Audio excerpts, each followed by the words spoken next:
Good morning भाई, आवाज आ रही है? पहले लेक्चर में अपन इलास्टिसिटी पूरा खत्म करेंगे और इसके अगले वाले लेक्चर में फ्लूइड से स्टार्ट करेंगे। ठीक है ना? हाँ। और क्लासेस जो हैं वो तुम्हारी 30 तारीख 29 तारीख तक चलेंगी नॉन स्टॉप। मतलब मैं फिजिक्स नॉन स्टॉप 29 तारीख तक पढ़ाऊंगा। प्लीज ये सोच के घर मत भाग जाना कि यार संडे आ रहा है। संडे को भी छुट्टी नहीं मिलेगी, संडे को भी प्रॉपर क्लास चलेगी। ठीक है ना? और कोशिश यही करेंगे, पूरी कोशिश करेंगे कि संडे को क्लास का लेंथ थोड़ा बढ़ा के घटा के जैसे भी करके घर जाने से पहले फ्लूइड्स खत्म कर दें। ठीक है ना? फ्लूइड्स खत्म करके घर जाएं। बहुत मजा आएगा फ्लूइड्स पढ़ने में, गारंटी है। यहां से बहुत आसान हो जाएगी फिजिक्स लगभग 20 नवंबर तक। फिर 10 दिन का जो स्लॉट आएगा ना वेव्स वाला, वही थोड़ा संभालना है। और तो है आसान, सब्जेक्ट आसान है। ये मजाक था, बड़ा मजाक था। ये बताओ, हाँ बच्चा, सुनो सुनो सुनो सुनो सुनो, बस बस बस बस। प्रॉपर्टीज ऑफ सॉलिड्स पढ़ रहे थे? अरे पढ़ रहे थे ना जी? सॉलिड्स की बेसिक प्रॉपर्टीज में क्या डायरेक्टली स्ट्रेस स्ट्रेन की बात कर लें? फटाफट रिव्यू करते हैं, आज खूब सवाल बनाएंगे।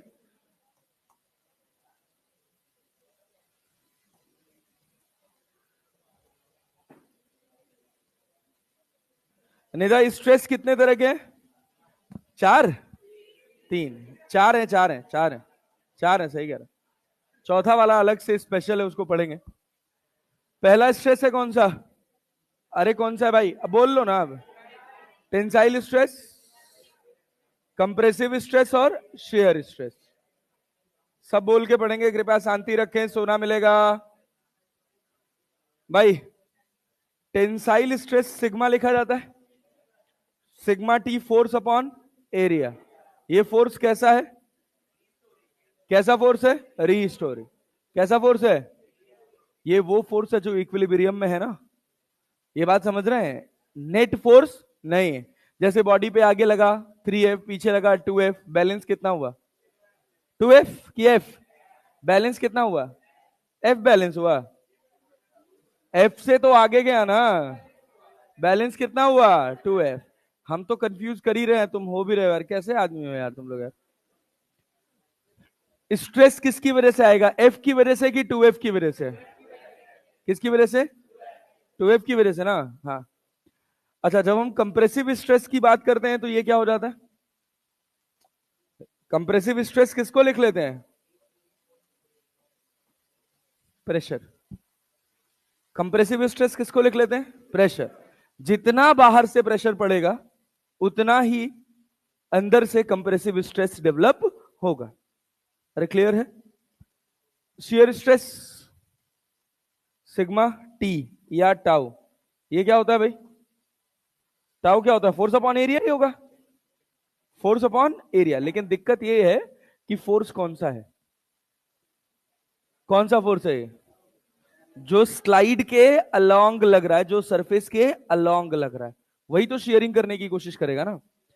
यहां वो फोर्स है जो बॉडी को खींच रहा है, और यहां तो डायरेक्टली प्रेशर है, तो फोर्स क्या होगा? बॉडी से कितने एंगल पर होगा? 90 डिग्री। कितने एंगल पर होगा? 90 डिग्री। बात समझ रहे हो ना? अच्छा, जब हम स्ट्रेन की बात करते हैं तो स्ट्रेन में क्या लिखते हैं? स्ट्रेन में क्या लिखते हैं भाई? कितने तरह के स्ट्रेन है? लॉन्गिट्यूडिनल, अरे है ना। दूसरा वॉल्यूमेट्रिक,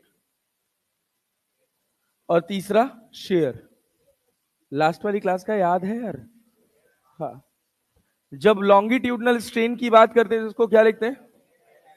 कहीं ऐसे इस तरह का सिंबल भी देखने को मिलेगा, कहीं ऐसा सिंबल भी देखने को मिलेगा। ठीक है ना? वॉल्यूमेट्रिक स्ट्रेस में क्या हो जाता है? क्या हो जाएगा? Delta V by V. Shear stress में फाई बराबर delta L by L. Delta L by L. बस इसका ख्याल रखना कि इसका डेल्टा एल कौन सा है। अरे नोट्स खोल लो यार। ये जो फाई एंगल है ये है ना, ये तुम्हारे पास डेल्टा एल है और ये तुम्हारे पास एल है। मोटा मोटा हिसाब किताब समझ आ रहा है? बहुत कठिन चैप्टर तो नहीं लग रहा है? नहीं, बहुत ही आसान है। नहीं नहीं नहीं, कंप्रेसिव वॉल्यूम क्या लॉन्ग होता है?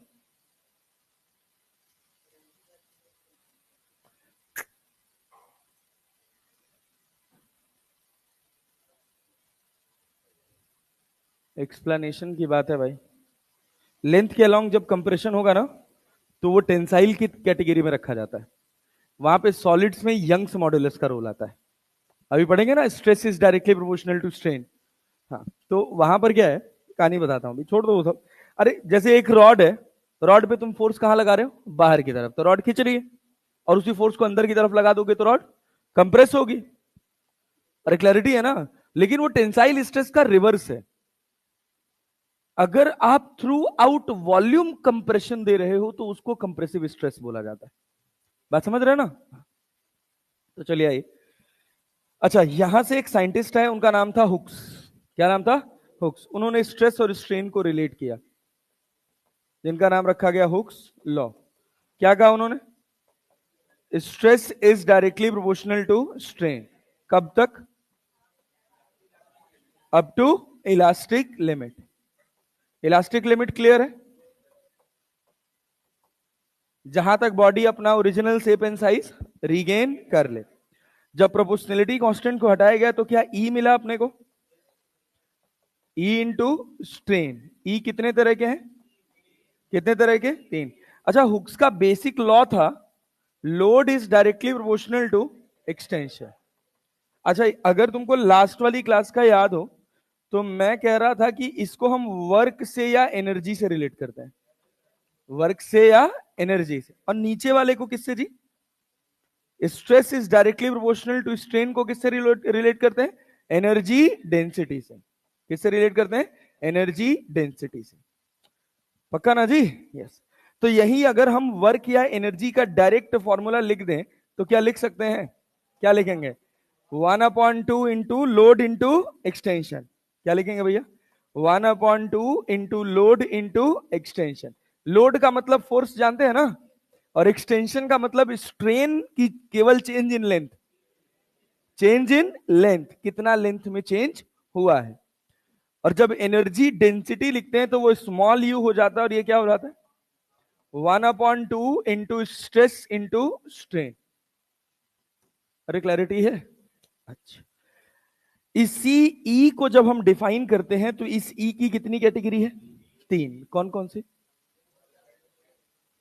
Young's, bulk and shear. Young's modulus, इसका सिंपल नाम मॉड्यूलस ऑफ इलास्टिसिटी भी होता है। मतलब जब आपको नाम ना लिख के दे यंग्स मॉड्यूलस, या केवल लिख के दे मॉड्यूलस ऑफ इलास्टिसिटी, तो आप समझ जाइएगा कि वो किसकी बात कर रहा है? यंग्स मॉड्यूलस की। क्लियर है ना। यंग्स मॉड्यूलस को डिनोट किससे किया जाता है? वाई से। थोड़ी स्टैंडर्ड किताबें उठाएंगे तो ई ही लिखा रहता है। क्लियर है? चलिए, दूसरा कौन सा? दूसरा कौन सा भैया? Bulk modulus. बोल बोल के पढ़ो, ये तो आसान चैप्टर है, इसमें तो कुछ रिटेंशन का भी गेम नहीं। तीसरा कौन सा है? शेयर। एक मॉड्यूलस अभी छोड़ के चल रहे हैं, सबको एक ही साथ पढ़ेंगे। अरे क्लैरिटी है? यंग्स मॉड्यूलस, बल्क मॉड्यूलस और शेयर मॉड्यूलस। यंग्स मॉड्यूलस की बात करी जाए तो भाई ये सॉलिड्स में होगा जब कंप्रेशन या इलोंगेशन किसके अलोंग होगा? लेंथ के अलोंग। किसके अलोंग? लेंथ के अलोंग। तो अगर हम कहें कि आपके पास मान लीजिए ये एक रॉड है, इसका एक एंड हमने फिक्स कर दिया, यहां पर हमने एक एफ फोर्स डेवलप किया। कितना फोर्स डेवलप किया? F. Area of cross section इसका कितना है? ए। और लेंथ कितना है नेताजी? अरे बोलो भैया, एल। कितना है? एल। तो वाई बराबर क्या होगा? Stress upon strain. स्ट्रेस क्या होगा? Force upon area. और दूसरा change in length upon original length. अब इसी पर रेशियो बेस्ड क्वेश्चंस खूब पूछे जाते हैं, खूब पूछे जाएंगे। अगर इसी फोर्स को हम पलट के अंदर की तरफ लगा दें, कुछ बदल जाएगा क्या? सोचो, कुछ बदल जाएगा? बस जो लेंथ का खिंचाव बाहर की तरफ हो रहा था वो किधर होगा? अंदर की तरफ। अरे क्लैरिटी है ना? पक्का ना जी? समझ आ रहा है? यस। जब बल्क मॉड्यूलस की बात करते हैं, अच्छा बल्क मॉड्यूलस और शियर मॉड्यूलस अभी हम पढ़े नहीं थे, नहीं पढ़े थे ना, केवल यंग्स मॉड्यूलस ही तो पढ़ रहे थे। ठीक, अभी इन दोनों की चर्चा अलग से करेंगे। यंग्स मॉड्यूलस में एक और बात पढ़ी थी हमने कि अगर मान लीजिए हम कहें कि ये अपने पास एक रॉड है, इसके ऊपर हमने एफ फोर्स लगाया, और इसमें टोटल कितने का खिंचाव पैदा हुआ? डेल्टा एल का। कितने का? डेल्टा एल का। तो जब हम इस फोर्स की वैल्यू लिख रहे हैं तो हम कह रहे हैं लिख लीजिए Y A delta L by L. Y A delta L by L. सोचिए, ये यंग्स मॉड्यूलस क्या फोर्स, एरिया, लेंथ और ये डेल्टा एल चेंज करने से अफेक्ट होगा? अफेक्ट होगा नहीं। यंग्स मॉड्यूलस क्या है? Property of material. Property of material. जब तक मटेरियल की मॉलिक्यूलर कैरेक्टरिस्टिक में बदलाव नहीं होगा तब तक यंग्स मॉड्यूलस चेंज होने वाला नहीं। तो हम ऐसे यंग्स मॉड्यूलस को साधारण शब्दों में लिखें तो क्या ये बात लिख सकते हैं कि इंडिपेंडेंट ऑफ डायमेंशन चेंज?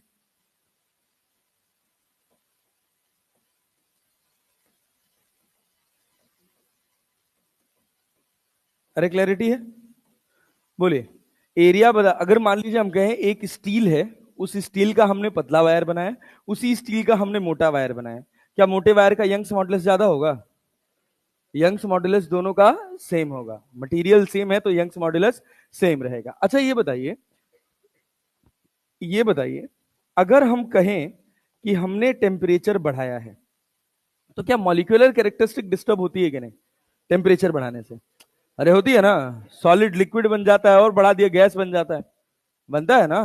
तो जब मॉलिक्यूलर कैरेक्टरिस्टिक चेंज होगी तो यंग्स मॉडुलस चेंज होगा। तो टेम्परेचर बढ़ाओगे तो यंग्स मॉडुलस बढ़ेगा कि घटेगा? घटेगा। क्यों घटेगा? यंग्स मॉडुलस किसी भी मटेरियल का स्ट्रेंथ प्रेजेंट करता है। क्या प्रेजेंट करता है? स्ट्रेंथ। जिसकी स्ट्रेंथ ज्यादा होगी उसका यंग्स मॉडुलस भी ज्यादा होगा। अब अगर मान लीजिए हम कह रहे हैं एक ही मटेरियल है, वो ज्यादा मजबूत कब होगा? अपने सॉलिड फॉर्म में कि मोल्टन फॉर्म में? और मोल्टन स्टेट कब आएगा? मोल्टन स्टेट का मतलब समझते हैं? पिघला हुआ स्टेट। कौन सा स्टेट? तो जब मोल्टन स्टेट की बात करेंगे तो मोल्टन स्टेट में क्या मजबूती कम हो जाएगी?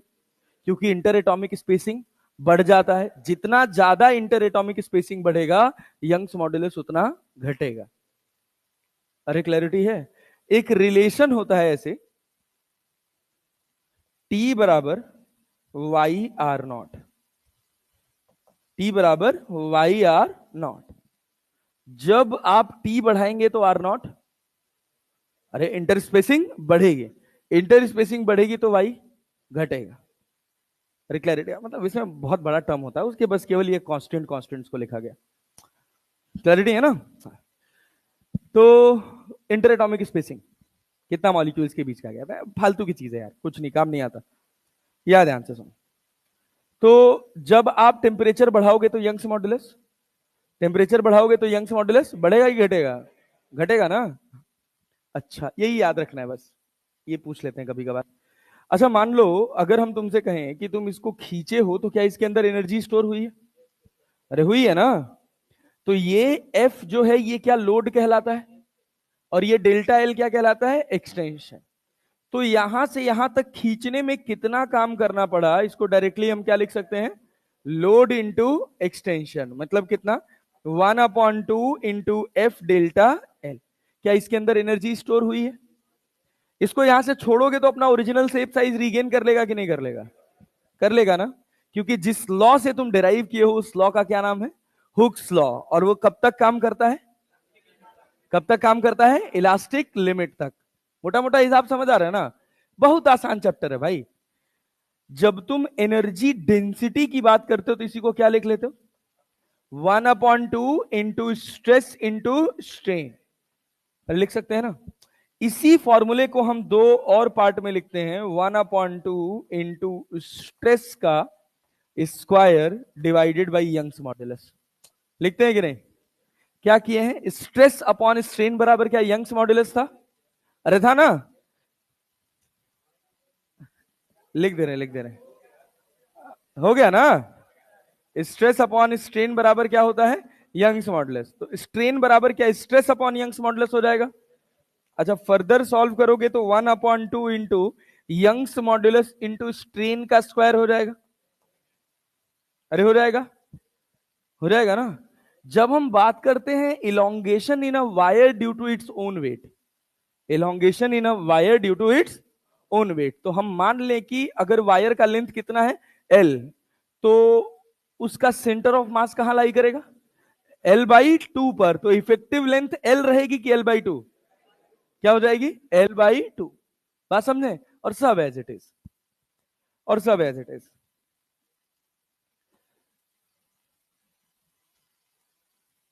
मान लीजिए हम आपसे कह दें कि ये वायर है, इसका लेंथ L है और मास कितना है, M है। सेल्फ वेट की वजह से इलोंगेशन हो रहा है इसमें। Elongation due to self weight, अपने खुद के वेट की वजह से। तो सेंटर ऑफ मास पे लग रहा है ना mg, अरे लग रहा है ना। तो सेंटर ऑफ मास कहां होगा, L की L/2, L/2 ना। तो यहां से यंग्स मॉडुलस फोर्स और चेंज इन लेंथ के बीच में रिलेशन लिख सकते हैं। क्या लिखेंगे, F/A डेल्टा L/L की L/2, डेल्टा L/L की L/2, यहां L/2 आ जाएगा ना। ये आपके पास रिलेशन हो गया। यही पूरा सॉलिड्स है, जितना आप पढ़े हैं इतना ही सॉलिड्स है, इसके अलावा और कुछ नहीं है सॉलिड्स में। इसके बाद दो छोटे छोटे पॉइंट्स बचते हैं, एक बल्क मॉडुलस, एक शेयर मॉडुलस। 90% चांस है कि जो सवाल पूछा जाएगा वो इसी सॉलिड से पूछा जाएगा। अच्छा, एक और चर्चा कर लेते हैं। स्ट्रेस स्ट्रेन डायग्राम याद है? हम कह रहे हैं कि ये अपने पास स्ट्रेन है और इधर अपने पास स्ट्रेस है। बताइएगा, क्या stress is directly proportional to strain होता है? कब तक होता है? Up to elastic limit. Up to elastic, ये वो हिस्सा होता है जहां पर स्ट्रेन 1% या 1% से कम होता है। 1% से ज्यादा स्ट्रेन हो गया तो बॉडी डिफॉर्म हो जाती है। अरे बात समझे? जैसे एक समस्या हुई कि जब हमने स्टील को डायरेक्टली यूज किया एज अ शॉक एब्जॉर्बर। क्या कर रहा था दादा? क्या करवा चौथ का? ठीक ठीक ठीक, कोई बात नहीं। जैसे हमने जब स्टील वायर लिया तो हमने देखा कि यार वायर तो डक्टाइल है, वायर की इलास्टिसिटी भी बहुत ज्यादा है, लेकिन बस केवल 1% की डिफॉर्मिटी दिखा पा रहा है। तो हमने सोचा कि हमको एक अच्छा शॉक एब्जॉर्बेंट चाहिए। बात समझ रहे हो? अब तुम मान लो गाड़ी में डायरेक्टली स्टील की रॉड लगा दो स्प्रिंग की जगह, स्प्रिंग भी तो स्टील का ही है ना, स्टील की रॉड लगा दो, क्या शॉक एब्जॉर्ब कर पाएगा? नहीं। तो हमने सोचा उसी 1% को कितना इफेक्टिवली यूज किया जा सकता है। तो हमने उसको क्या बना दिया, in the form of spirals. अरे बात समझे हैं? तो जब स्पाइरल के फॉर्म में बना दिया तो क्या हुआ कि जब कंप्रेशन पड़ा तो उसके इंटरमॉलिक्यूलर स्पेसिंग घटी, तो उसने क्या सोचा कि हम तो भैया मजबूत तरह से बॉन्डेड है, हम फिर से रिपेल करके अपनी वापस जगह पर पहुंच जाएंगे, डिफॉर्म नहीं होंगे। तो जब वो अब अपनी वापस जगह पर पहुंचे तो फिर से स्प्रिंग अपनी ओरिजिनल पोजीशन में आ गई। ये पूरा कारण था स्प्रिंग मैकेनिज्म बनाने का। नहीं तो हम तो जान ही रहे थे कि स्टील एक ऐसा मटेरियल है जिसका यंग्स मॉडुलस ज्यादा है, जिसकी इलास्टिसिटी ज्यादा है, जिसकी इलास्टिक लिमिट ज्यादा है। लेकिन सोचो 1% की इलास्टिक लिमिट से क्या नोच लेते? बात समझ रहे हो ना? तो हमने सोचा कि कुछ ऐसा करते हैं कि इसके इलास्टिक बिहेवियर को बढ़ाया जा सके, उसका डायमेंशन चेंज करके। तो हमने डायमेंशन बनाया in the form of coil, helical coil. बात समझे ना? और तो फिर आगे मान लो तुम लोग तो मेडिकल वाले हो, भविष्य में आगे पढ़ते तो पता चलता कि स्प्रिंग मैकेनिज्म कितना दमदार मैकेनिज्म है। जाने दो, छोड़ो, बकवास बात है। ये अपने पास छोड़ो ना, ये अपने पास कहां तक की कहानी है? 1% तक की कहानी, जिसका जिसका स्ट्रेस स्ट्रेन का रेशियो जितना ज्यादा होगा उसका यंग्स मॉडुलस, यहां से यहां तक स्ट्रेस स्ट्रेन डायरेक्टली प्रोपोर्शनल है ना। तो जब आप लिख रहे हैं स्ट्रेस अपॉन स्ट्रेन, तो इससे आपको मिलता क्या है? Young's modulus. और डिवाइड करने से अगर अपने को कुछ मिले तो अपन क्या देखते हैं? स्लोप। तो जिसका स्लोप ज्यादा उसका यंग्स मॉडुलस ज्यादा। इसके बाद एक पॉइंट आता है अल्टीमेट पॉइंट। कौन सा पॉइंट? Ultimate point. ये वो रीजन होता है जहां पार्टिकल जो है वो अपना original shape and size regain तो कर लेता है, लेकिन वो हुक्स लॉ को फॉलो नहीं करता। और इसके बाद एक बहुत छोटा सा रीजन होता है जिसमें बॉडी अपना इलास्टिक बिहेवियर खोती है और प्लास्टिक बिहेवियर रीगेन करती है। और इसके बाद बॉडी कभी भी अपना शेप साइज दोबारा रीगेन नहीं कर सकती। अब बॉडी में स्ट्रेन बढ़ाओगे या स्ट्रेस बढ़ाओगे, स्ट्रेन बढ़ता चला जाएगा, बढ़ता चला जाएगा, बढ़ता चला जाएगा, एक मैक्सिमम पॉइंट तक बढ़ेगा। उसके बाद तुम्हारा स्ट्रेन बढ़ेगा लेकिन स्ट्रेन बढ़ेगा लेकिन स्ट्रेस घट जाएगा, और कहां चले जाओगे? फ्रैक्चर पे। कहां चले जाओगे? फ्रैक्चर। इसको क्या बोलते हैं? इसको बोलते हैं अल्टीमेट स्ट्रेंथ पॉइंट। अरे बात समझ रहे हैं? यहां तक स्ट्रेस बढ़ रहा था, इसके बाद स्ट्रेस घट गया। हाँ, this is the maximum possible stress possessed in a body. अरे क्लियर है? बी से सी का रीजन डिफाइन नहीं होता। ये बेसिकली वो रीजन माना जाता है जहां बॉडी अपना इलास्टिक कैरेक्टर खोती है और प्लास्टिक कैरेक्टर रीगेन करती है। बी वाले पॉइंट को क्या बोलते हैं? Yield point. और ये ए वाले पॉइंट को क्या बोलते हैं? क्या बोलते हैं भैया? इलास्टिक लिमिट या इलास्टिक पॉइंट, जो भी।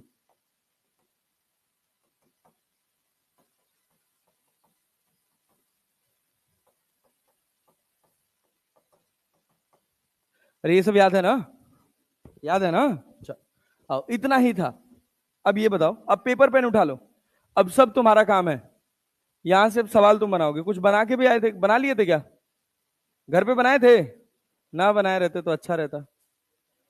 हाँ हाँ हाँ, ये लाइन बड़ी इंपॉर्टेंट है यार। इलास्टोमर्स, जानते हो? रबड़, रबड़ जानते हो ना? ये कैसे होते हैं? बहुत हाईली इलास्टिक है। हाईली इलास्टिक है। स्टील ज्यादा इलास्टिक की रबड़? स्टील। कौन ज्यादा इलास्टिक है? स्टील। अरे क्लैरिटी है ना? For some material elastic region is very large and the material does not obey Hooke's law over the most of the region. रबड़ जो है वो हुक्स लॉ को फॉलो नहीं करता है। बात समझ रहे हैं? इलास्टिक रीजन ज्यादा होता है, इसका मतलब ये नहीं है कि उसका मॉडुलस ऑफ इलास्टिसिटी ज्यादा है। अरे अगर ज्यादा इलास्टिक होता रबड़, तो तुम सोचो तुम्हारा जो पेन होता है, वो वाला जेटर वाला जो पेन होता है, उसमें स्टील की स्प्रिंग क्यों लगाई जाती है? रबड़ ही लगा देते। लगा सकते थे ना? लेकिन स्प्रिंग किसकी बनती है? स्टील की। हम बहुत जल्दी रप्चर में चला जाएगा, टूट जाता है। रबर आसानी से टूट जाता है ना? हाँ। रबर का जो नेचर होता है वो ब्रिटल होता है। वो एक एक्सेप्शन है। किसका? एक इलास्टिक रीजन, ज्यादा इलास्टिक रीजन होने का, ऐसे मटेरियल का जिसका बेसिक नेचर कैसा है? ब्रिटल। ज्यादा कंप्रेस कर दो टूट जाएगा। तो बात समझ रहे हैं? ज्यादा खींच दीजिए टूट जाएगा, आसानी से टूट जाएगा। एक स्टील वायर खींच के तोड़ दीजिए, कोशिश करिए, हाथ हाथ फट जाएगा लेकिन टूटेगा नहीं, आसानी से नहीं टूटता। छोड़ो वो सब। टिश्यू ऑफ आउल्टा ये पता नहीं क्या होता है भाई, तुम लोग जानो। और रबड़, रबड़ हम जानते हैं। ठीक है ना? एग्जाम्पल याद कर लेना। ये वाला सवाल कल लगा लिए थे क्या? ये लगाए थे? ये लगाए थे? जो जो लगा लिए थे उसको टिक मार्क करते चले जाते हैं। डन। ये वाला भी डन। ये नहीं, ये नहीं। अभी इस पर आते हैं। ये बताओ, ये लगा लिए थे नहीं लगाए थे? बनाओ बनाओ बनाओ बनाओ। क्या कह रहा है? For steel the breaking stress density, the maximum length of steel wire which can be suspended without breaking under its own weight. Breaking stress का मतलब समझते हो? ब्रेकिंग स्ट्रेस को क्या लिखोगे? फोर्स अपॉन एरिया ही लिखेंगे ना? Force upon area. तो फोर्स बराबर कितना होगा? Breaking stress into area. और फोर्स पता चल गया तो हमारा काम बन जाएगा। The maximum length of steel wire which can be suspended without breaking under its own weight, अपने ही वेट की वजह से। इसका खुद का वेट कितना है? 6 × 10⁶ न्यूटन पर metre square. And the density इतना दे रखा है, the maximum length of steel wire which can be suspended without breaking under its own weight. कौन सा फॉर्मूला लगाओगे? L/2 वाला लगाओगे ना? बनाओ यार, पेन चलाओ यार। मास बराबर डेंसिटी इंटू वॉल्यूम जानते हो? मास बराबर डेंसिटी इंटू वॉल्यूम। और वॉल्यूम को लिख सकते हो एरिया इंटू लेंथ। बस ये फॉर्मेशन पता रहना चाहिए हमेशा, यही यूज होगा। जल्दी पेन चलाओ और पेन चला के आंसर बताओ। खूब पेन चलाओ, जितना चलाओगे उतना फायदा होगा।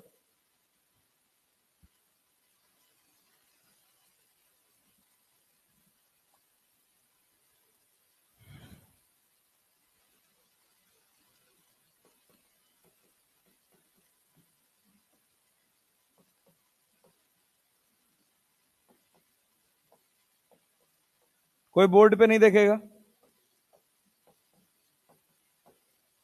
विद्या का समय भाई साहब।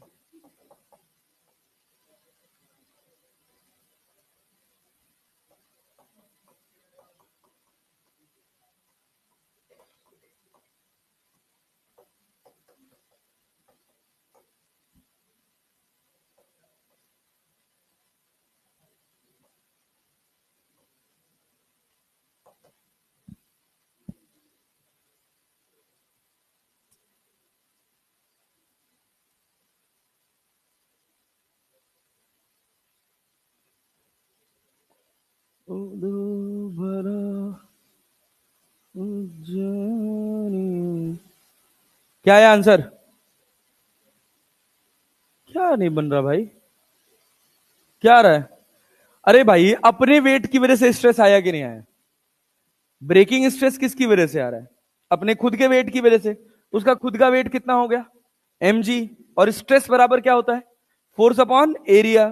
फोर्स कितना हो गया? mg। और एरिया a। अब मास तो दिया नहीं है। क्या दिया है? क्या दिया है? डेंसिटी। तो मास बराबर क्या, डेंसिटी इंटू वॉल्यूम लिख सकते हो।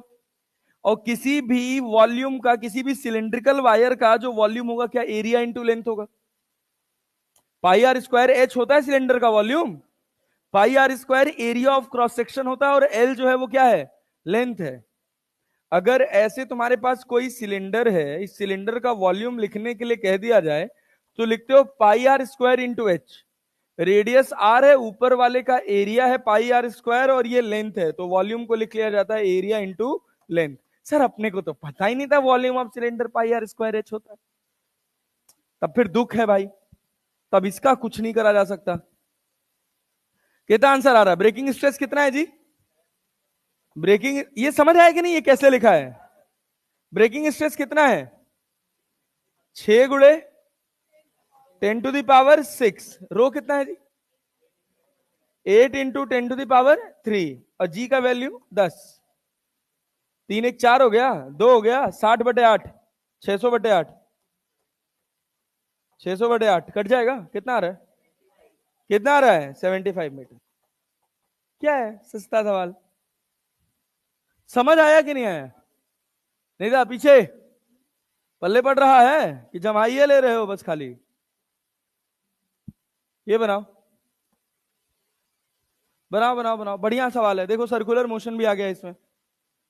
कह रहा, a body of mass 10 kg is attached to a 30 cm long wire whose breaking stress is इतना, the area of cross section of the wire is इतना, what is the maximum angular velocity with which it can rotate it in a horizontal circle? Horizontal circle में अगर तुम गोल घुमा रहे हो, सोचो, सवाल ध्यान से सोचो। अगर तुम हॉरिजॉन्टल सर्कल में एक धागे से बांध के गोल घुमा रहे हो, तो क्या इसके अंदर टेंशन डेवलप होगा? टेंशन डेवलप होगा। बाहर क्या लगेगा? बाहर क्या लगेगा? ml⍵² लगेगा कि नहीं लगेगा? तुम स्पीड बढ़ाते गए, क्या टेंशन बढ़ता जाएगा? सोचो, कॉमन सेंस लगाओ। तुम ओमेगा बढ़ाते जाओगे, क्या टेंशन बढ़ता जाएगा? बढ़ेगा कि नहीं बढ़ेगा? थोड़ा आराम से सोचा करो। अगर मैं तेज तेज गोल घुमा रहा हूं, मेरा ओमेगा बढ़ रहा है, तो रस्सी में तनाव बढ़ रहा है। जितना तनाव बढ़ेगा उतना स्ट्रेस। तो थोड़ा ढंग से रिस्पॉन्ड करो ना यार। जब तुम तेज तेज गोल घुमा रहे हो, तो तुम्हारा ओमेगा बढ़ रहा है, तो m⍵² बढ़ रहा है ना? अरे बढ़ रहा है ना? तो टेंशन भी बढ़ रहा है। एक समय ऐसा आएगा कि ये टेंशन बढ़ते बढ़ते इतना स्ट्रेस दे देगा कि ब्रेकिंग स्ट्रेस टच कर जाएगा। और उसके बाद ओमेगा बढ़ाए तो, उसके बाद ओमेगा बढ़ाए तो टूट जाएगा। हो तो क्या, सवाल बनाओ। कितना आ रहा है? 4। 4 बनाओ बनाओ, पेन चलाओ, पेन चलाओ, पेन चलाओ, चलो सब चलाओ पेन ईमानदारी से।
4 आ रहा है?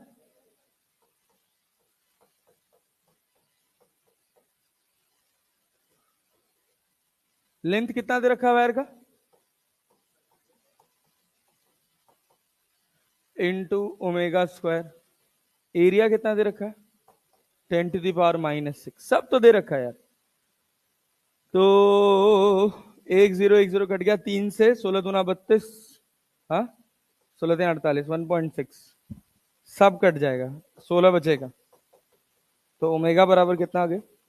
4 रेडियन पर। अरे बात समझ रहे हैं? चलिए अगला सवाल बनाइए। बनाए थे क्या ये? कौन सा था? पहला आंसर था ना इसका? यस सर, ए। और बनाओ। ये बना चुके थे? ये भी ये इसका बी आंसर था ना? ये बन गया था। क्या आंसर था? बी की डी? डी? सी था।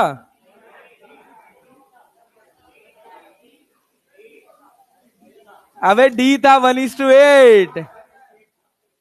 1:8। अरे एक में 2 का स्क्वायर होगा ना यार। एक रेडियस का रेशियो है ना भाई। 2 wires of same material are having radius in the ratio 2:1. Length of the ratio 1:2.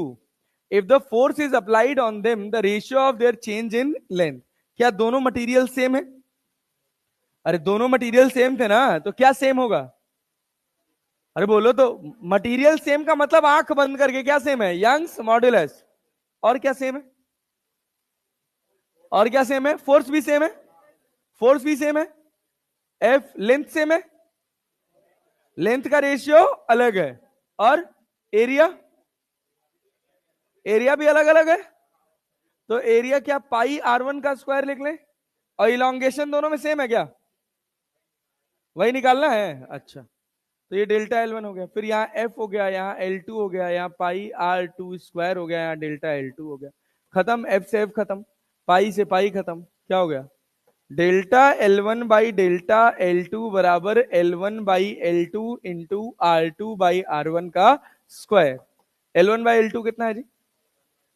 L1 by L2 कितना है? 1/2। और R2 बाई R1 कितना है? 1। ये R2 अपॉन ये 1/2 है ना। अब नहीं हो गया चाहिए 2/1। जल्दीबाजी में यहां भी गलत कर देते हैं। तो कितना हो गया? 1/8। 1/8 जिप मत। अच्छा एग्जाम होता था यार, कैंसिल कर दिया एग्जाम, खत्म ही हो गया। ये मान के चलो कि कहानी थोड़ी बदलेगी इस बार नीट एग्जाम में। इसके पीछे बहुत बड़ा रीजन है, बहुत लॉजिकल कारण है। पहला तो ये कि मेंस का पैटर्न चेंज हुआ, तो ये मान के चलो कि तुम्हारा भी पैटर्न चेंज होगा। और दूसरी बात, हुआ क्या था कि जब 2019 में 2019-20 वाले सेशन में जब एम्स कोलैप्स हो रहा था, तो ये दिक्कत हुआ था कि अगर हम नीट के थ्रू जा रहे हैं तो हमको क्वालिटी बच्चा चाहिए। तो भाई अगर पेपर आसान होगा तो स्किल्ड लोग जरूरी थोड़ी कि एम्स पहुंच जाएंगे। जब पेपर एनालिटिकल है ही नहीं, पेपर ऐसा आ रहा है जो रटने के बिहाफ पर है, क्लैरिटी है, तो उसमें क्या होता है कि अच्छे बच्चे और थोड़ा सा एबव एवरेज अच्छे बच्चे में डिफरेंशिएट करना बहुत मुश्किल हो जाता है। एम्स का पेपर देखे हो कि नहीं तुम लोग? कभी एम्स के पीवाईक्यूज लगाते हो कि नहीं? इस बार 100% फिक्स उसका टच रहेगा।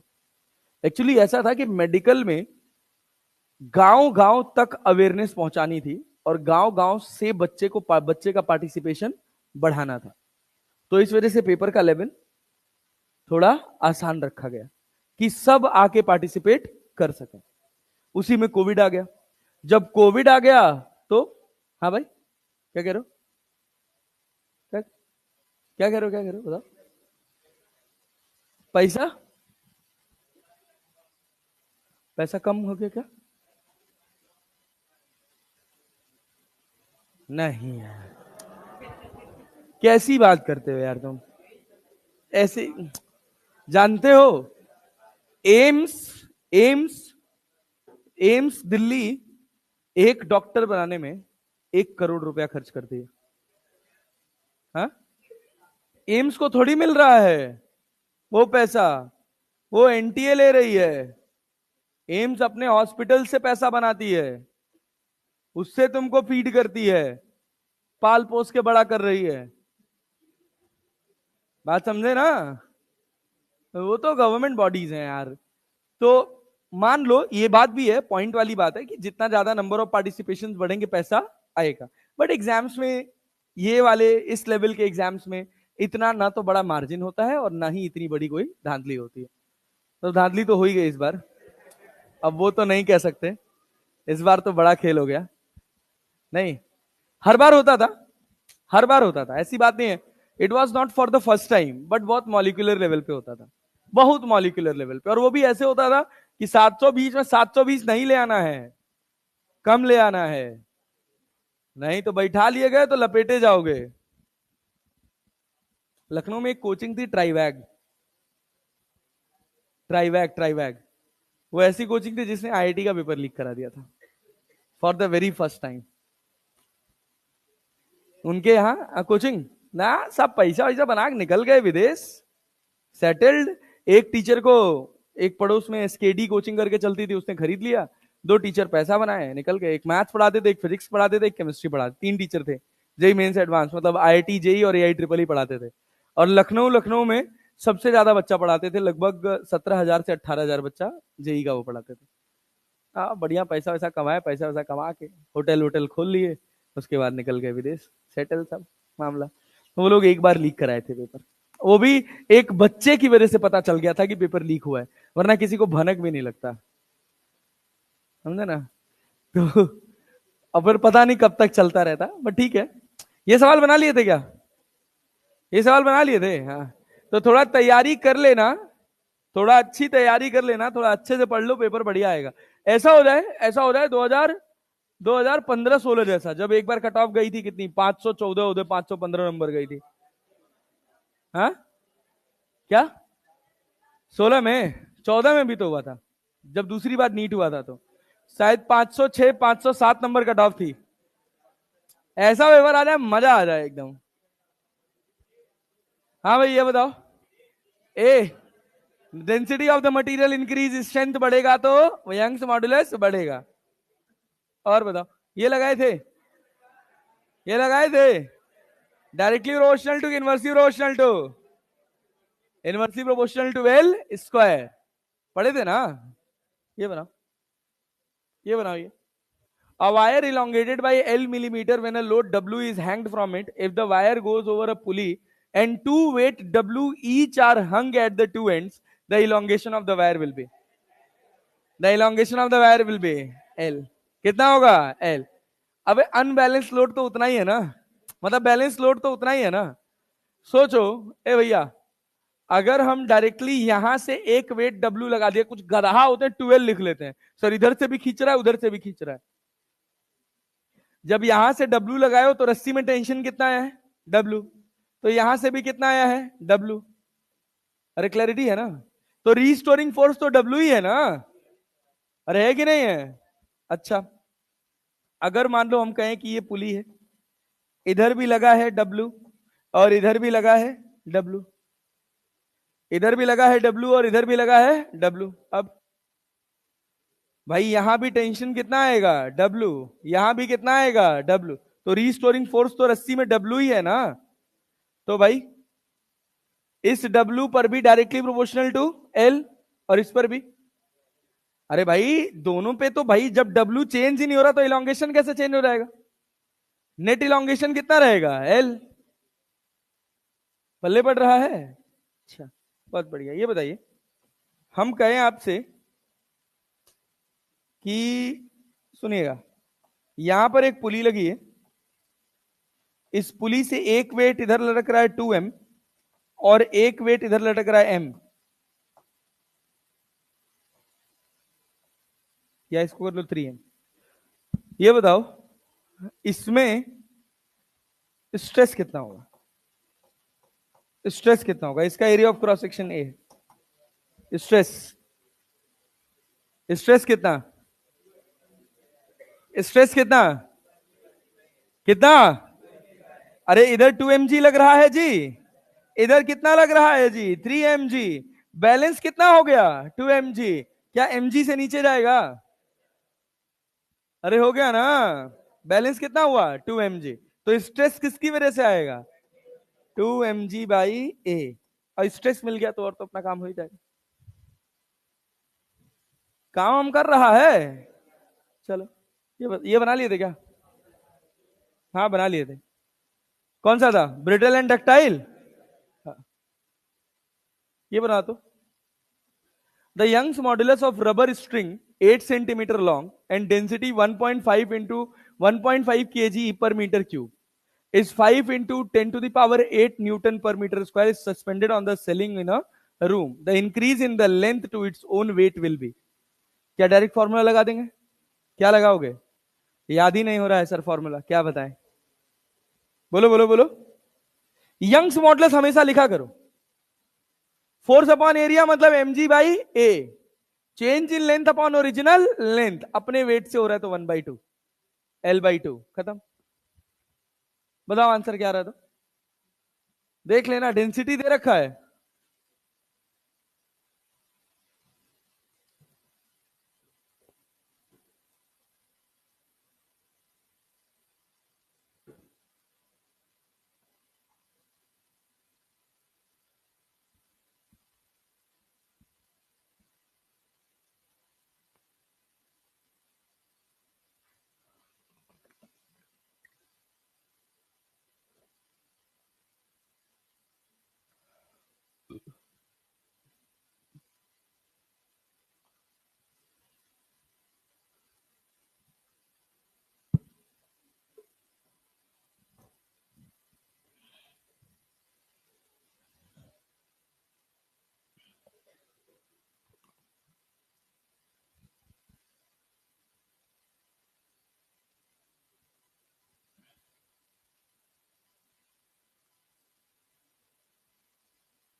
ब्रह्मास्त्र वाला सेट तुम लोग को सीओएम का मिला था कि नहीं मिला था?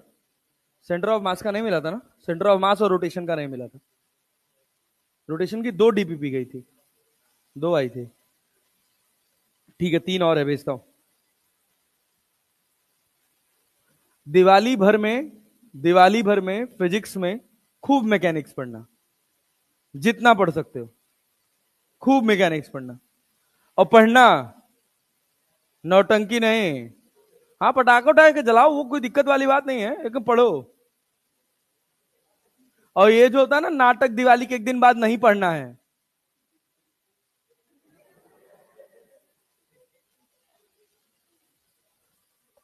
एक एक पल बहुत कीमती है सिटियाबाज। हाय हाय, बी आ रहा है। ये बताओ बाबू भैया, क्या मास को डेंसिटी इंटू वॉल्यूम लिख सकते हो? और वॉल्यूम को क्या लिखोगे? वॉल्यूम को भाई 1/2 मास को लिख ले डेंसिटी इंटू वॉल्यूम, वॉल्यूम को लिख ले area into length into g into L/A into delta l. A से ए कट जाएगा और वैल्यू रख के आंसर निकालो। इतना नहीं करेंगे हम। कितना आ रहा है? सेकेंड। ये बताओ। हाँ 9 है। हाँ ये तो हो गया था कल वाली क्लास में। ये भी हो गया था क्या? The Young's modulus of steel is twice that of brass. कौन सा वाला? 1:1 की 2:1? 2:1. One of steel, another of brass, and suspended from the same roof. If we want the lower end of the wire to be at same level, then the weight added to the steel and the brass wire must be in the ratio. अबे Young's modulus के साथ यार directly proportional होता है ना, जिसका 2 गुना है 2:1। आसान सवाल था। ये बनाइए। Two wires of same material and same length but diameters in the ratio 1:2 are stressed by same force. The potential energy per unit volume for the two wires when stressed will be in the ratio. बनाओ बनाओ, बहुत अच्छा सवाल है। क्या लिखना है? Potential energy per unit volume. तो किससे रिलेट करोगे? डेंसिटी हो गया ना ये। तो लोड इंटू एक्सटेंशन की stress into strain, stress into strain. बनाओ।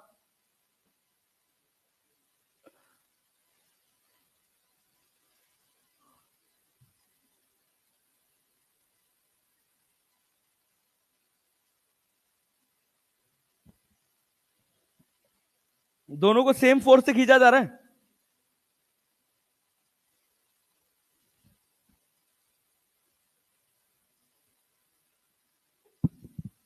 लेंथ भी सेम है?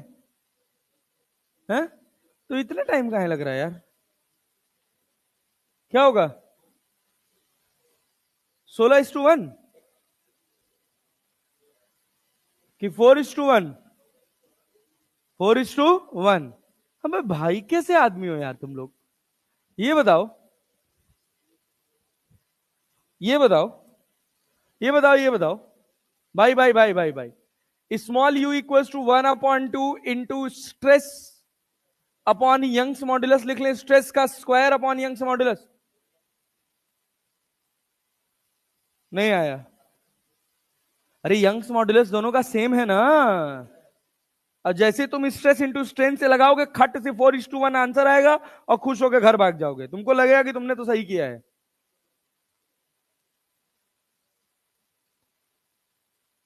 नहीं समझ आया मैंने क्या कहा? कह रहा दो वायर्स दोनों का मटेरियल सेम है एंड लेंथ दोनों का लेंथ भी सेम है, but diameters are in the ratio 1:2, are stressed by same force, are stressed by same force. दोनों मटेरियल सेम है तो क्या दोनों का यंग्स मॉड्यूलस सेम होगा?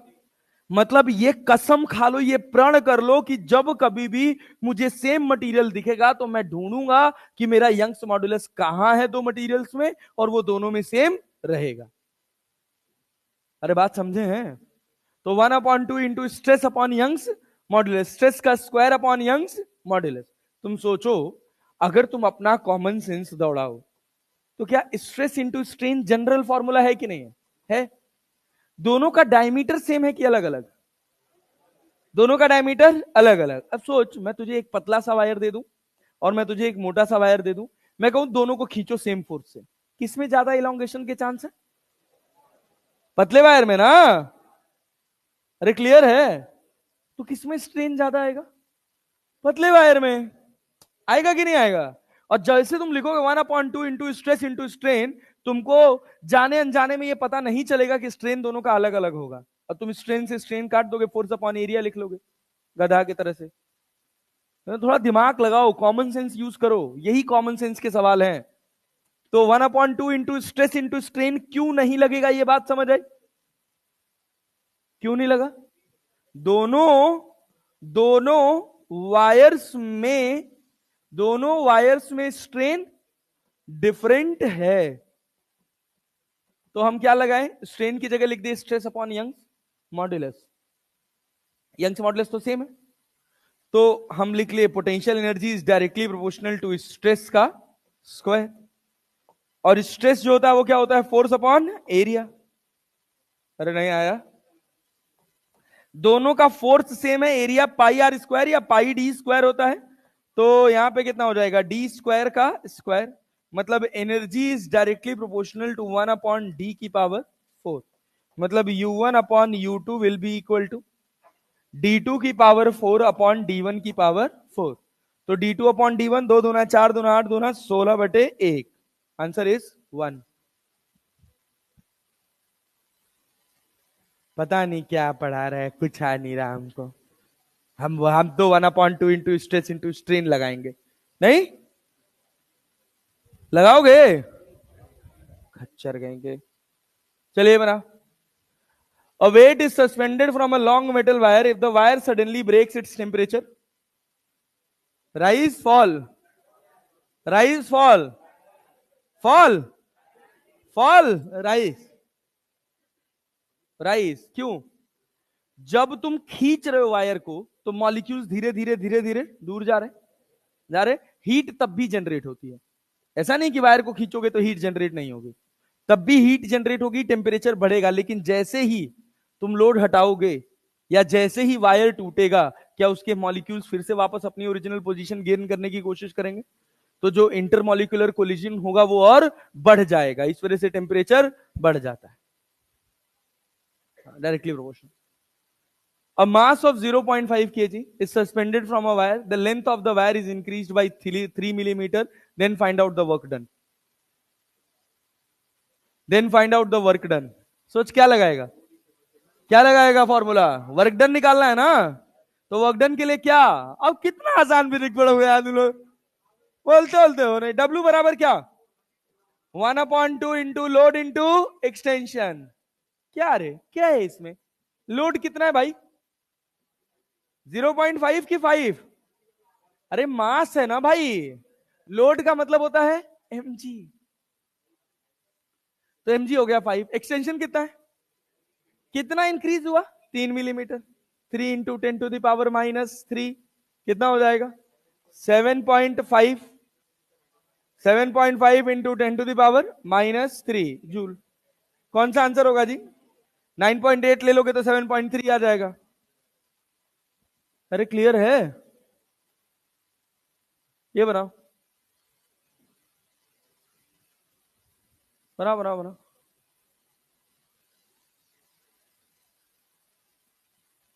Maximum weight hung from the wire is. देखिए कौन निकाल पाता है, निकालो।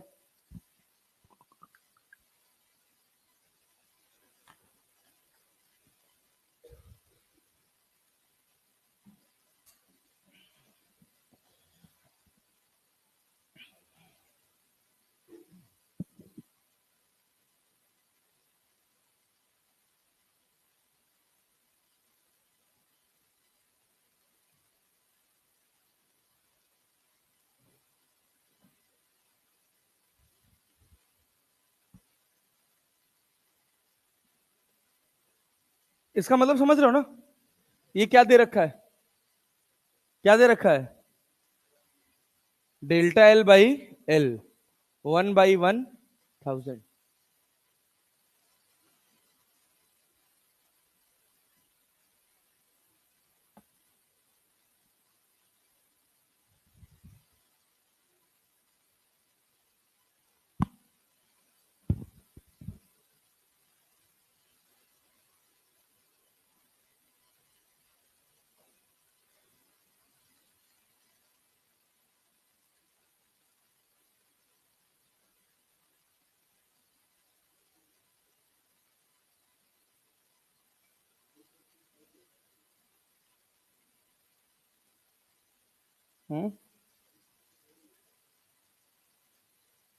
देख लो, और लोग को निकाल दो।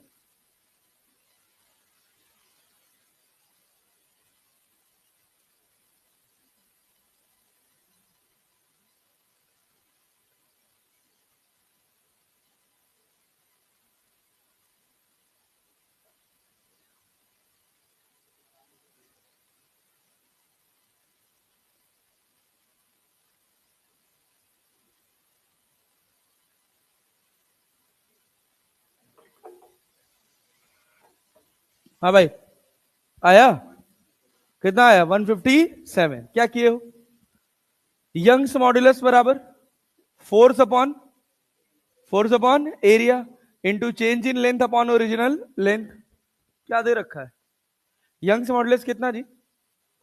2 × 10⁻11। एफ अपने को नहीं पता। L by delta L by L पता है क्या? कितना है भाई? तो क्या 1000 ऊपर चला जाएगा? और एरिया कितना है?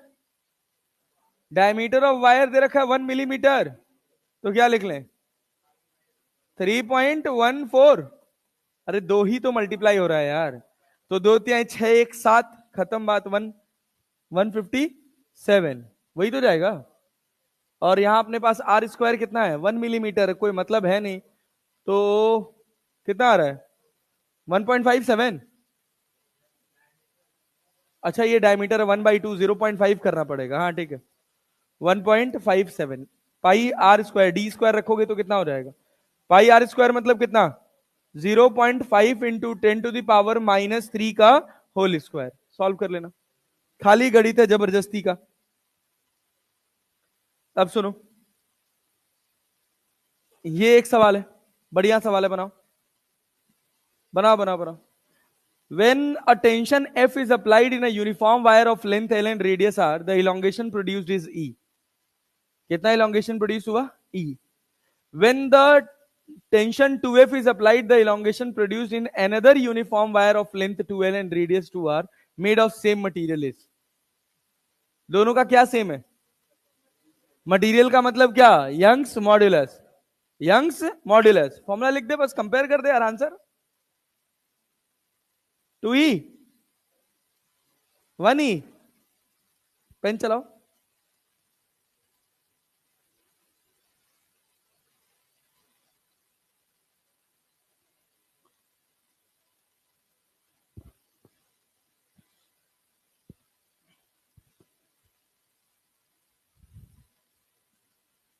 जितना पेन चलेगा उतना फायदा होगा।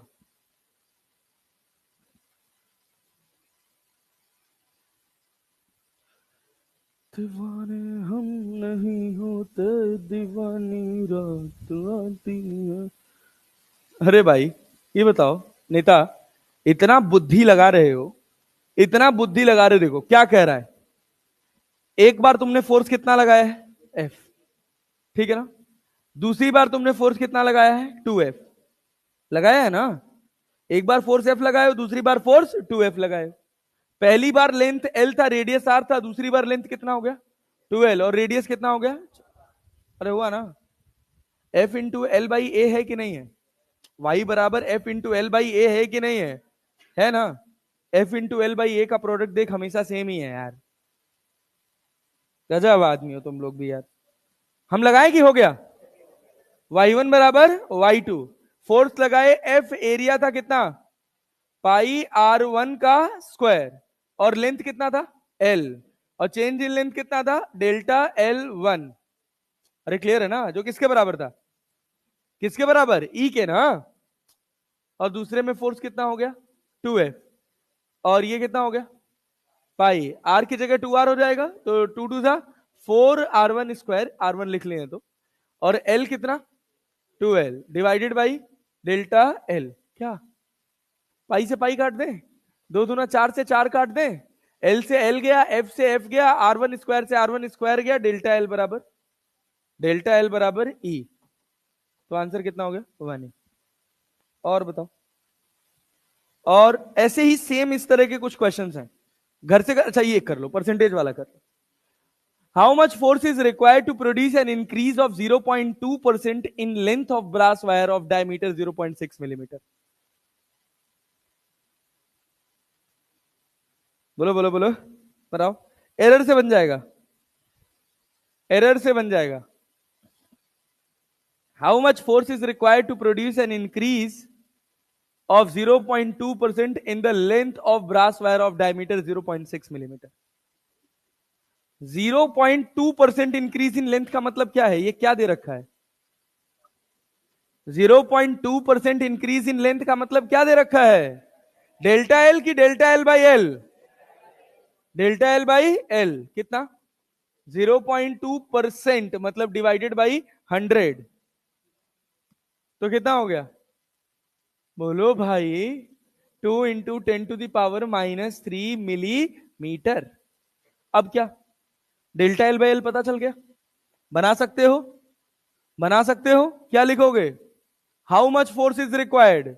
अबे डायमीटर दे रखा है, यहां से क्या आ जाएगा, एरिया, क्या आ जाएगा, area, pi D square by 4। तो यंग्स मॉडुलस बराबर क्या होता है, F by A delta L by L.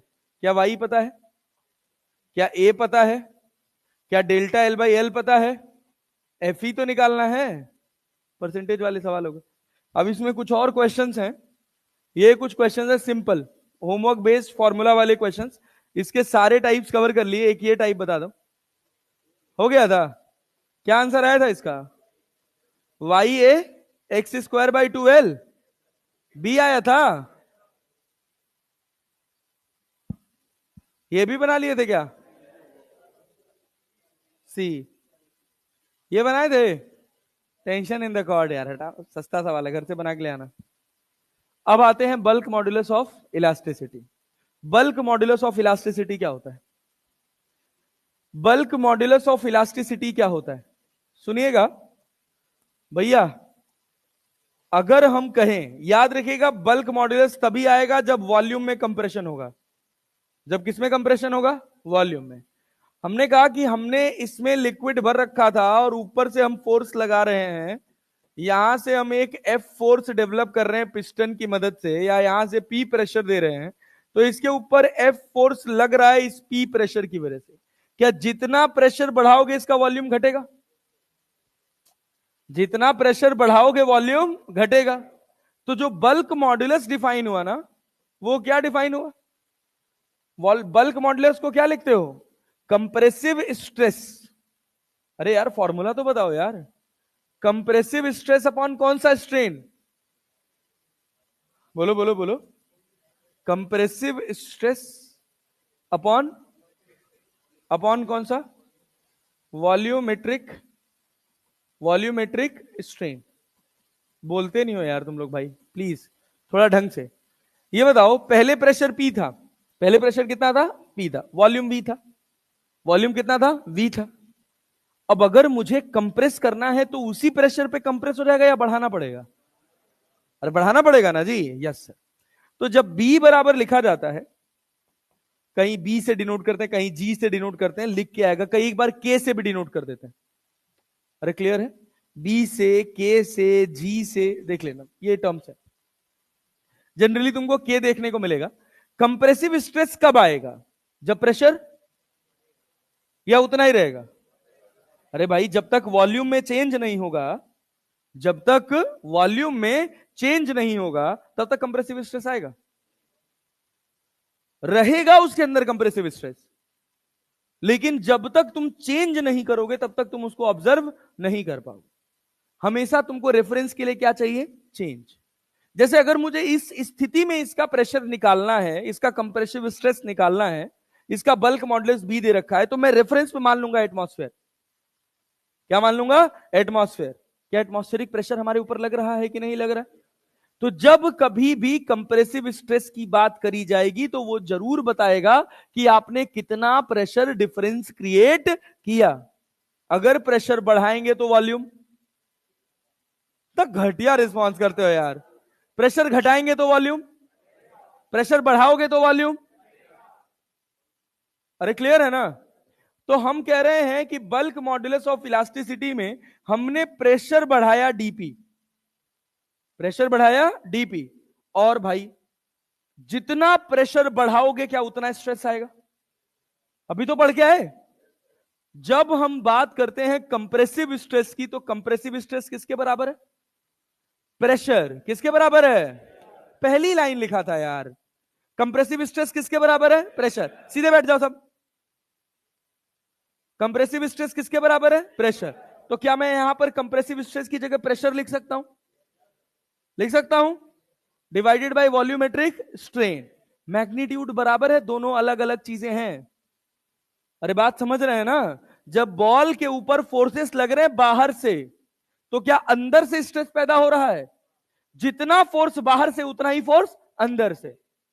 जितने एरिया पर बाहर वाला फोर्स लग रहा है उतने ही एरिया पर अंदर वाला फोर्स लग रहा है। इस वजह से ये दोनों बराबर कंसीडर कर लिए जाते हैं। अरे पल्ले पड़ रहा है? तो हमने प्रेशर बढ़ाया कितना? डीपी। वॉल्यूम बढ़ा कि घटा?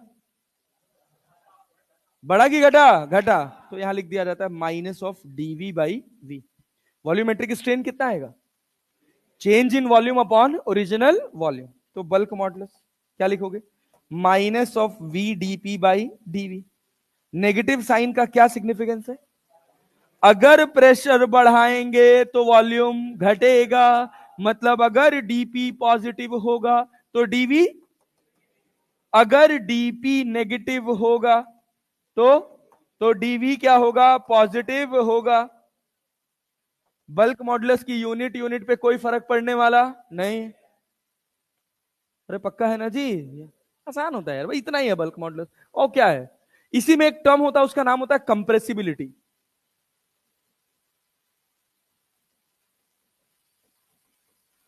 कंप्रेसिबिलिटी को लिखा जाता है सी, और इसको कहा जाता है 1/k। बल्क मॉडुलस का उल्टा। बल्क मॉडुलस का उल्टा क्या है? कंप्रेसिबिलिटी। अरे क्लियर है? जैसे रेजिस्टेंस का उल्टा कंडक्टेंस पढ़ते थे, नाम सुने थे थोड़ा थोड़ा 9वीं 10वीं में, 12वीं में सुने थे।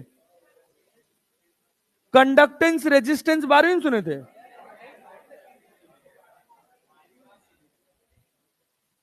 भारत में ही पढ़ रहे थे कि नहीं? ए भैया सुनो, ये सवाल बनाओ, ये सवाल बनाओ। क्या कह रहा है?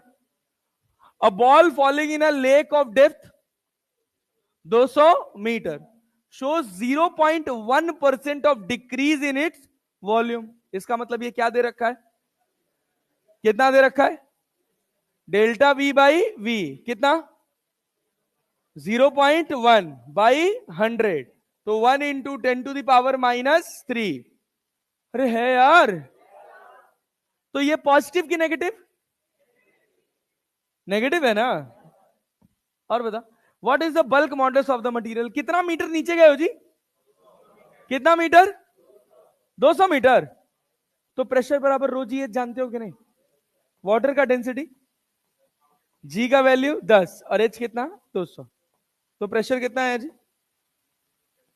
प्रेशर कितना है, अरे 2 × 10⁶, तो बल्क मॉडुलस कितना होगा भाई, अरे एटमॉस्फेरिक प्रेशर के रिस्पेक्ट में इतना प्रेशर बढ़ा है ना, तो कितना है 2 × 10⁶ डिवाइडेड बाई 1 × 10⁻³ यहां फॉर्मूले में माइनस होता है कि नहीं होता है, अरे होता है ना। और आपका ये वॉल्यूम पॉजिटिव है कि नेगेटिव, तो नेगेटिव नेगेटिव मिलके पॉजिटिव, तो के बराबर कितना होगा 2 × 10⁹ ना। कौन सा आंसर है, पहला वाला क्या, अरे है भाई, गड़बड़ा मत देना प्लस माइनस के चक्कर में, बल्क मॉडुलस कभी भी नेगेटिव नहीं हो सकता।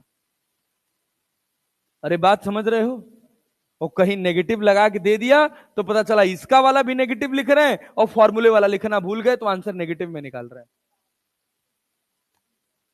हाँ बोलो भाई, फॉर्मूला क्या है सोचो, बल्क मॉडुलस का फॉर्मूला क्या है, minus of DP by DV by V. जब प्रेशर बढ़ेगा तो वॉल्यूम घटेगा, अरे घटेगा ना, और जब प्रेशर घटेगा तो वॉल्यूम बढ़ेगा। मतलब सवाल में हमेशा या तो डीपी पॉजिटिव होगा या तो डीवी, डीपी पॉजिटिव तो DV negative, DV DV positive तो डीपी नेगेटिव, तो नेगेटिव नेगेटिव हर बार मिलके क्या बन जाएगा पॉजिटिव। तो कंफ्यूज करने के लिए पता चला बल्क मॉडुलस एक में माइनस लगा दिया, और फिर हम आंसर निकाल के माइनस वाला सही मार रहे हैं। हम ऐसी गलतियां करते हैं, आप करेंगे हमको भरोसा है, इसी वजह से बार बार बता रहे हैं। ये बनाओ,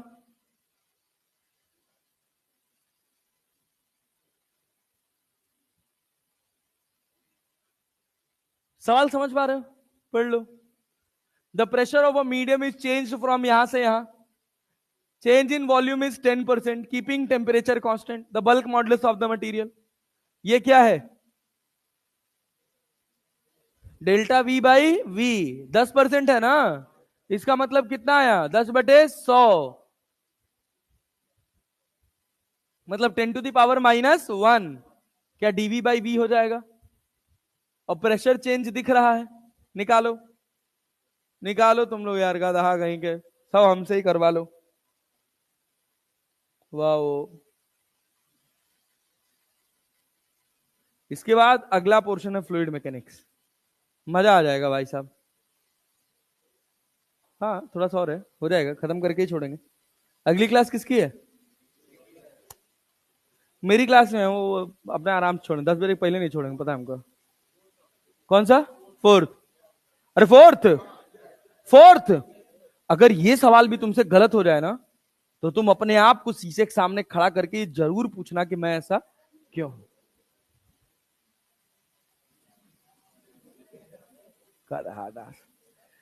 डेल्टा वी बाई वी को क्या 10⁻⁻1 लिख सकते हैं, और कितना प्रेशर बढ़ा है, अरे बढ़ा है ना, यहां क्या हो गया 4, और यहां कितना 6, नहीं वे हमें, हमको ही अब लग रहा है पूछना पड़ेगा। 10 में से 5 गया 5, अरे अरे 5 में से शून्य गया 5, 6 में से 1 गया, 6 में से 1 गया कितना 5, 1 में से 0 गया 1, यही हो गया क्या, यही हो गया। अच्छा 10⁵ पास्कल। अब क्या हम डिवाइड करें, के बराबर क्या लिखना है, डीपी डीवी बाई पी। ये कितना है, 10⁻⁻1। क्या है भाई, चल ये बता। Constant hydraulic stress on an object, the fractional change in the volume delta V by V and its bulk modulus B are related as। Fluid तुम्हारा इनकंप्रेसिबल नहीं है तो बल्क मॉडुलस चेंज हो सकता है, क्योंकि प्रेशर क्या कह रहा है, थ्रू आउट कांस्टेंट है, प्रेशर चेंज नहीं हुआ। बोलो बोलो बोलो, डेल्टा वी बाई वी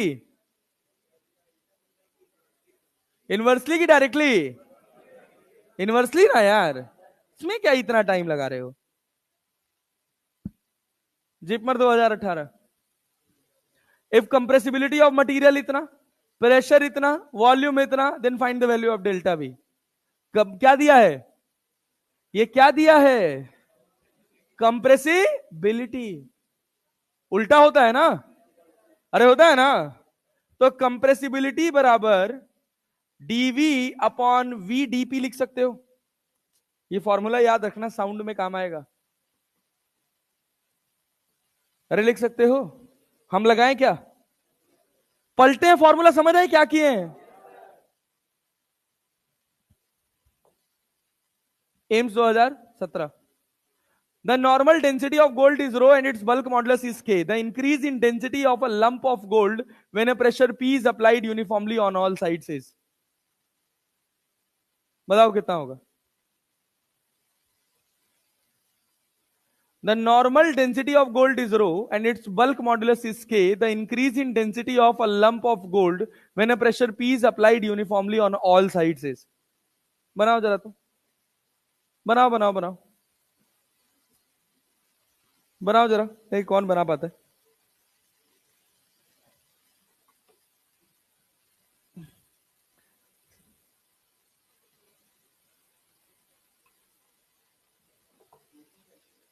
हम क्या जाने, और लोग को बना दो।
क्या आंसर आ रहा है, हाँ सी, रोपी बाई के, रोपी बाई के क्या दिया है, density rho, the increase in density of lump of gold when the pressure P is applied uniformly on all sides. Density equals to क्या होता है, मास अपॉन, मास अपॉन होता है ना, मास चेंज हो रहा है क्या, बस क्या चेंज हो रहा है, डेंसिटी। तो डेंसिटी डायरेक्टली प्रोपोर्शनल है वॉल्यूम के, इनवर्सली प्रोपोर्शनल है, इनवर्सली ना। तो डेल्टा वी बाई वी क्या होगा, डेल्टा वी बाई वी क्या होगा, वॉल्यूम चेंज, मास तो सेम है ना, तो रो बाई डेल्टा रो हो जाएगा ना यार, इनवर्सली प्रोपोर्शनल हो जाएगा। डी, डी की सी की ए क्या, सी, ये बताओ कि बल्क मॉडुलस दे रखा है, ये किसके बराबर होता है? DP upon DV by V होता है। और डेंसिटी क्या होता है? Mass upon volume, mass upon volume. यहां से देखो, डी रो बाई रो को मैं क्या लिख सकता हूं? डी रो बाई रो को क्या लिख सकता हूं? बोलो बोलो बोलो बोलो। डी रो बाई रो को क्या लिख सकता हूं? मास में कोई चेंज हुआ? मास में कोई चेंज हुआ नहीं। क्या एम वी को मैं यहां पर डीवी बाई वी लिखूं कि ऊपर ले जाके लिखूं? क्या बनेगा? M DV by V, M DV by V. तो यहां से डीवी बाई वी की वैल्यू कितनी निकल के आई? कितनी निकल के आई? डी रो बाई रो। उठा के डाल दो ना। अरे लिख सकते हैं। क्या बना? के। यहां पे क्या हो गया? यहां पे क्या हो गया? अपने पास डीपी, और इधर कितना? डीपी कितना है? पी। प्रेशर चेंज कितने का हो रहा है? पी का, divided by DV by V की जगह क्या लिख सकते हैं? D, D rho by rho. अरे क्लियर है? रो कहां चला जाएगा? ऊपर। तो डी रो कितना आ जाएगा? रो पी बाई के। इतना क्या परेशान होने वाली बात? अरे बल्ले पड़ रहा है। सोच लो, देख लो, कोई दिक्कत कोई परेशानी हो तो बता दो बस। हाँ भाई बताओ। हाँ तो क्या फर्क पड़ता है? एक जितना परसेंट घटेगा दूसरा उतना परसेंट बढ़ेगा। परसेंटेज का घटना बढ़ना है, फैक्टर एक में मल्टीप्लाई नहीं कर दोगे। बात समझे ना? परसेंटेज चेंज हमेशा ऐड होगा या सब्ट्रैक्ट होगा। बात समझ रहे हो ना? ऐसा थोड़ी है कि तुम यहां पे इसकी जगह रो, मतलब डीवी बाई रो बाई क्या बोलते हैं, डी रो बाई रो नहीं, रो बाई डी रो लिख दोगे। मैथमेटिक्स फेल कर जाएगा वहां पे। ठीक है ना? अगर हमारा वॉल्यूम 5% बढ़ा है तो हमारी डेंसिटी, तो हमारी डेंसिटी घटी है। घटी है। चलिए आइए। The bulk modulus of a spherical object is B if it is subjected to a uniform pressure P, the fractional decrease in radius. Radius में कितना फ्रैक्शनल डिक्रीज होगा? कौन सा? P by B. रेडियस में पूछ रहा है 4/3 पाई आर क्यूब होता है ना। अरे कैसे आदमी हो भाई तुम लोग? कुछ सवाल नहीं समझ आ रहा क्या? पढ़ पढ़ पढ़, सवाल पढ़, क्या कह रहा है? Bulk modulus of spherical object is B. B बराबर क्या होता है? DP upon DV by V. यही तो होता है ना? अरे यही होता है ना? वॉल्यूम में चेंज हो रहा है कि रेडियस में? किसमें? रेडियस। वॉल्यूम होता कितना है? 4/3 पाई आर क्यूब। तो क्या लिखोगे? डीवी बाई वी बराबर 3 डी आर बाई आर। उठा के रख दें यहां पे। अरे रख दिया जाए। तुमसे क्या पूछा है? Fractional decrease in radius, D R by R, that is equal to DP की जगह कितना हो जाएगा? P by 3 B. P by 3 B. P answer. NEET 2017। क्या कठिन सवाल है ये? और ऐसा ही क्वेश्चन आएगा बार बार भाई, कुछ नया नहीं आएगा। Now come to the next part, that is shear modulus of elasticity. खाली इसमें tan फाई लिखने के लिए होता है। हमको पता है टाइम हो गया भाई, खत्म करके छोड़ेंगे। होगा तुमको ज्यादा कष्ट है, उठो और कट लो, खट से कट लो।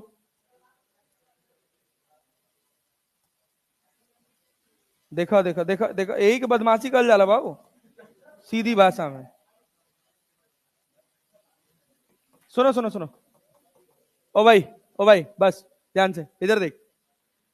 ये साइड है, इसका लेंथ कितना है? एल। सब बोल के पढ़ेंगे थोड़ा एनर्जी से। साइड का लेंथ कितना है? एल। अगर हम इसके ऊपर एफ फोर्स लगाएं, क्या ये थोड़ा सा खिसक जाता है? अरे खिसकता है ना यार। कितना एंगल? फाइव। ये कितना है? Delta L. तो tan फाइव बराबर कितना? Delta L by L. Five बराबर कितना? डेल्टा एल बाई एल, क्योंकि फाइव बहुत छोटा है। इसको क्या बोलते हैं? Shear strain. क्या बोलते हैं भाई साहब? Shear strain. अरे क्लियर है ना? अब शियर स्ट्रेन बराबर कितना? अरे भाई यहां पे share modulus, share modulus, share modulus किसके बराबर, कौन सा स्ट्रेन, इसको ईटा से डिनोट करते हैं यार, किसके बराबर, shear stress upon shear strain. तो शेयर स्ट्रेस कितना, फोर्स अपॉन एरिया, एरिया किसका, इस वाली स्लाइड का या ऊपर वाली स्लाइड का, किसका, ऊपर वाली साइड का ना, force upon area into shear strain किसके बराबर है, फाई, हमेशा फाई लिखना, डेल्टा एल बाई एल मत लिखना, फाई लिख के तब डेल्टा एल बाई एल निकाल लेना अलग से, इससे कंफ्यूजन नहीं होगा। अरे क्लैरिटी है। अब सवाल देखो क्या फॉर्मूला बेस्ड क्वेश्चन, ये देखो कह रहा to parallel opposite forces each of magnitude कितना, 4000 newton are applied tangentially to the upper and lower faces of cubical metal block of side 25 centimeter. If the shear modulus of the metal is itna, then the displacement of the upper surface relative to the lower surface will be. लिख पाओगे, force upon area में force कितना लिखोगे, 4000 की 8000, 4000 ऊपर 4000 नीचे, 4000 ना, 8000 मत लिख देना। अरे भाई यहां पे नीचे फिक्स है ना, नीचे फिक्स है ना, तुम ऊपर 4000 डेवलप कर रहे हो तो ऑटोमेटिकली धरती मैया इस पर पीछे 4000 डेवलप कर दे रही है, वही यहां पर हुआ है, जितना एफ ऊपर उतना एफ नीचे, मतलब ये फिक्स है। अरे क्लियर है, सोच अगर मैं कह देता कि मैंने ऊपर लगा दिया एफ और नीचे लगा दिया 3F, ऊपर लगा दिया एफ नीचे लगा दिया 3F, शेयरिंग किसकी वजह से होगी, किसकी वजह से, एफ की वजह से। 2F के नेट एक्सेलरेशन से कहां जाएगा आगे, छोटे छोटे छोटे छोटे घुमाव क्वेश्चन होते हैं जहां तुम्हारे साथ खेल जाएगा, एक तरफ लगा दिया 2F एक तरफ लगा दिया 3F, तो क्या करोगे, स्ट्रेन किसकी वजह से आएगा, एफ की 2F, किसकी वजह से 2F। बनाओ, क्या बना पाओगे ये सवाल, अरे बना पाओगे, क्या लिखोगे, अरे भाई ईटा बराबर क्या लिखोगे, force upon area, change in length upon original length, force upon area phi लिख ले, अरे फाई लिख लोगे क्या, यही लेंथ निकालना है ना, एल बाई इसका इसका लेंथ कितना था, 25 इंटू 10⁻⁻², कैलकुलेट करना आराम से घर बैठ के, कर सकते हैं, NEET 2022। The stretching of spring is determined by shear modulus of the material of the spring. False. Reason? A coil spring of copper has more tensile strength than a steel spring of same dimension. In the light of the above statement, choose the most appropriate answer for the option given below. The stretching of spring is determined by shear modulus of the material of the spring. True है कि false है, false है, और दूसरा वाला ये भी false है, ऐसा तो कौन ऑप्शन है नहीं है इसमें, सेकंड है, अच्छा कौन सा है, अरे यार both statement 1 and 2 are correct, यहां भी करेक्ट हो गया क्या, इनकरेक्ट, क्या दोनों इनकरेक्ट है नेता, अरे भाई स्प्रिंग का स्ट्रेचिंग कौन डिफाइन करता है, टेंसाइल, कौन करता है, टेंसाइल। रीजन मतलब coil spring of copper has more tensile, steel का ज्यादा होता है भाई, सबसे ज्यादा होता है, ठीक है ना, याद कर लेना, both statement 1 and 2 is wrong. अच्छा ये बताओ इंप्योरिटी बढ़ाओगे तो यंग्स मॉडुलस बढ़ाया जा सकता है कि नहीं, इंप्योरिटी बढ़ाने से यंग्स मॉडुलस बढ़ाया जा सकता है कि नहीं, अलॉय होगा तो थोड़ा मजबूत होगा ना यार, स्ट्रेंथ बढ़ाने के लिए तो इंप्योरिटी यूज की जाती है, जानते हो कि नहीं, इंप्योरिटी घटाने के लिए यूज नहीं की जाती है। Last one the torsional stress, इसको अगली वाली क्लास में आके 5 मिनट में देख लेंगे। हाँ इसीलिए कह रहा हूँ लास्ट क्लास, अभी तो उसी में फ्लूइड स्टार्ट करेंगे।